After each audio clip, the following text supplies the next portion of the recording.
Hello everyone, you're welcome to this video. If you're new to this channel, my name is Moyo and you're so welcome to ATIJE.tv.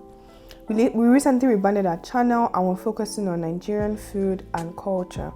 And today you're coming with us to IJEBU as we explore the local food landscape, most especially different communities and different families who make Garri at home.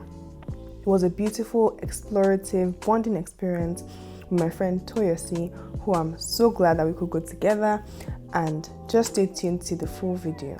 If you're new here, don't forget to subscribe and hit the thumbs up button if you like what you see.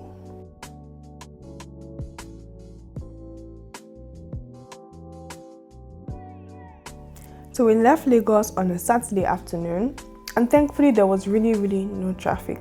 We got to IJEBU in no time. It was a breeze all the way through and we were there in just over 2 hours. For me, when I leave Lagos and I'm going into Ogun State, I know that I'm getting closer and closer to my destination when I start seeing the color of the sand deepening, becoming brighter, becoming more burnt orange. That really excites me. I don't know about you, but from childhood it really excites me to start seeing the different colors of sand as we move away from, Lagos. Anyways, it was a very smooth journey and we arrived in IJEBU in no time.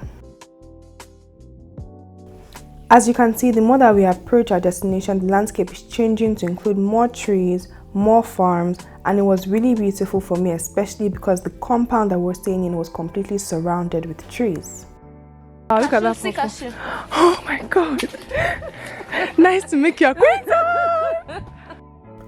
From cashew to soursop to lemon, there was a seedless lemon tree, everything growing in beautiful synergy, forming an amazing canopy that provides beautiful shade. There was pawpaw, there were many moringa trees, and there was just different kinds of scent leaf, and then in their backyard they had a lot of banana and plantain. Trust me, this household will never need to buy banana and plantain at any point in time because they have such an abundance of it in their own home, and it's so beautiful to be close to things that you eat. The banana trees, the plantain trees, you can see them all here, and there was also a couple of avocado trees in the backyard as well.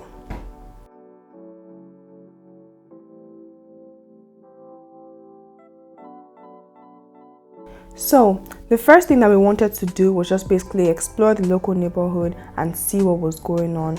There was a couple of families that make their own Garri at home, and Toyosi's mom was so gracious to be able to take us around to speak to a couple of them and see, how they do the things that they do. One of the most amazing things about these families that produce these things together is the division of labor that they have. You see people in different corners completing different aspects of the production process. Now, the peeling of the cassava is very important because the cleaner it is when it's peeled, the cleaner and the whiter the final Garri product would be. So although it's quite an arduous process, it needs to be a very precise process at the same time, and all the little brown dots of peel have to be completely removed to get high quality Garri.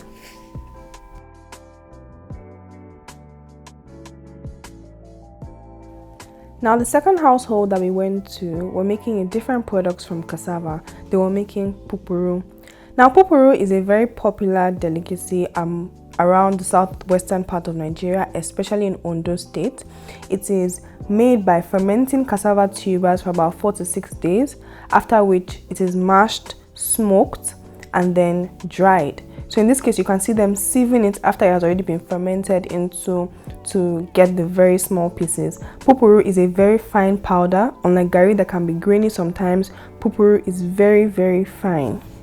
It was amazing to see what I would call their fermentation station. They had these big drums of cassava that was fermenting. Everywhere smelled so acidic, you could literally see the fermentation bubbles moving. And this was also their drying station where they squeeze out the water from the sacks of pupuru. Their compound was very dynamic. They had so much going on.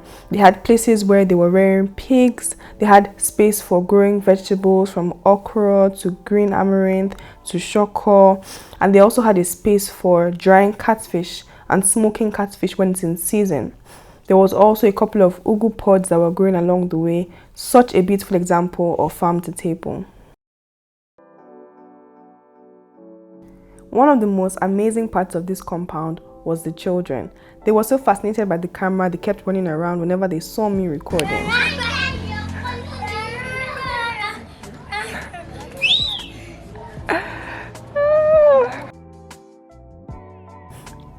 Well, after we got home, we just said to chill a little bit, take a walk, and just take in the sights and the sceneries of the community. It was really beautiful, really peaceful, so much greenery going on everywhere, and it was just a lovely experience.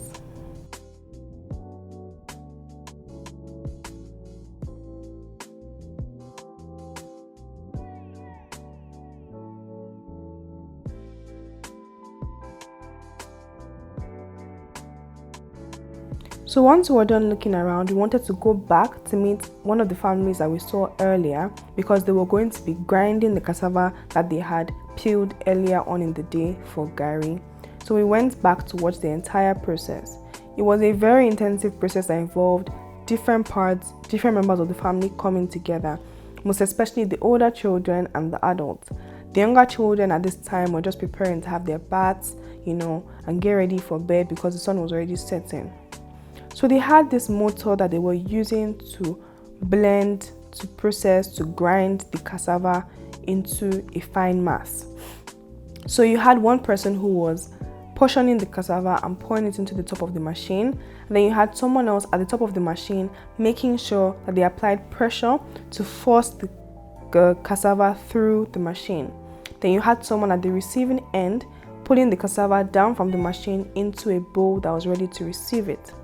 After that, she had to compress the cassava meal together to ensure that when it enters the sack, they are making the best use of their space and it is more compact.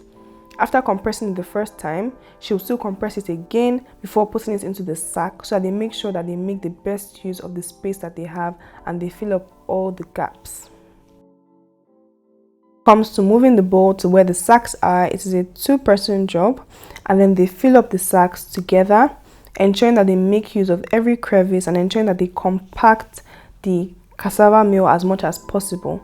Even after filling up the sack, they're still going to twist it around and really compress it to make sure that they get as much in there as possible. This is real hard work.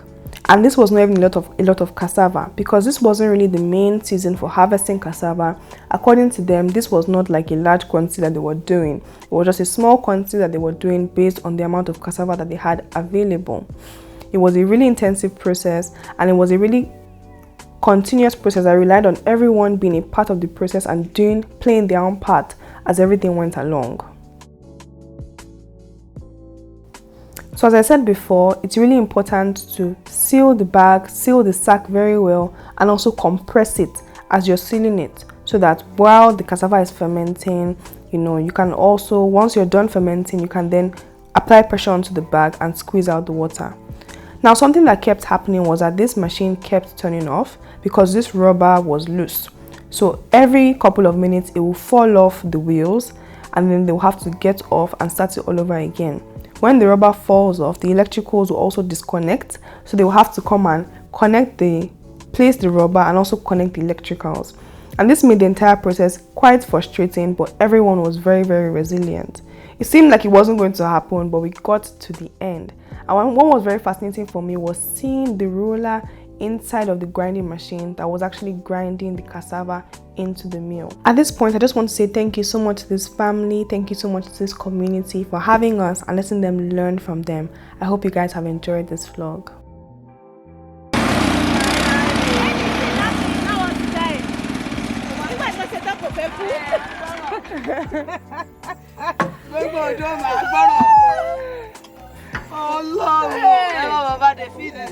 Thank you so much for watching. Stay tuned for part 2, where we visit a cassava farm and we get so much information on the cassava growing culture of this community.